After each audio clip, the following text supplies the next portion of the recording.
Right breaking చూస్తున్నాం. భారత వాయుసేనకు ఇన్నాళ్లు అదనపు బలంగా ఉన్న MiG-21 విమానాలు వాయుసేనకు ఇక వీడ్కోలు పలికే సమయం ఆసన్నమైంది. చండీగఢ్ ఎయిర్ బేస్ లో MiG-21 యుద్ధ విమానాలకు అధికారికంగా రిటైర్మెంట్ ఇవ్వనున్నట్లు IAF ప్రకటించింది. సెప్టెంబర్ 19న ఇవి వాయుసేనకు దూరం కానున్నాయి. ఇప్పటి వరకు 3 ప్రధాన యుద్ధాల్లో పాల్గొన్న MiG-21 యుద్ధ విమానాలు 400 సార్లకు పైగా క్రాష్ అయ్యాయి. ఈ ఫైటర్ జెట్ల స్థానాన్ని తేలికపాటి యుద్ధ విమానం తేజస్ తో భర్తీ చేయనున్నట్టు ఇండియన్ ఎయిర్ ఫోర్స్ ప్రకటించింది. మిగ్ యుద్ధ విమానాలు 850కి పైగా దేశాల్లో సేవలందించాయి. భారత వాయుసేనలో చేరిన తొలి సూపర్ సోనిక్ ఫైటర్ జెట్లుగా MiG-21 నిలిచాయి. 1960లో భారత్ కు గగనతల యుద్ధంలో ఇవి అదనపు బలంగా మారాయి. వాస్తవానికి అప్పట్లో ఇవి సాంకేతిక పరంగా పశ్చిమ దేశాలకు కూడా కంటి మీద కునుకు లేకుండా చేశాయని చెప్పవచ్చు.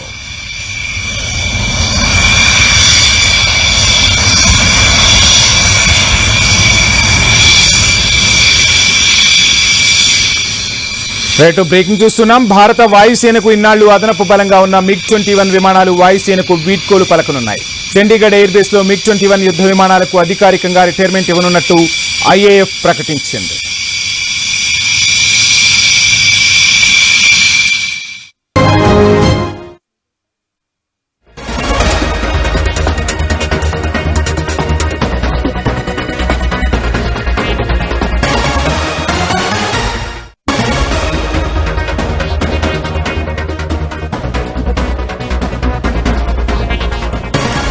రైట్ బ్రేకింగ్ చూస్తున్నాం. భారత వాయుసేనకు ఇన్నాళ్లు అదనపు బలంగా ఉన్న MiG-21 విమానాలు వాయుసేనకు ఇక వీడ్కోలు పలికే సమయం ఆసన్నమైంది.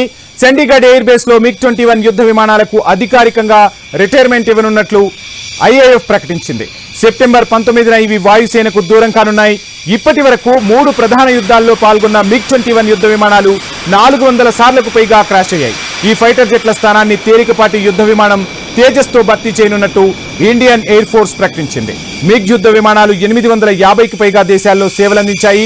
భారత వాయుసేనలో చేరిన తొలి సూపర్ సోనిక్ ఫైటర్ జెట్లుగా MiG-21 నిలిచాయి.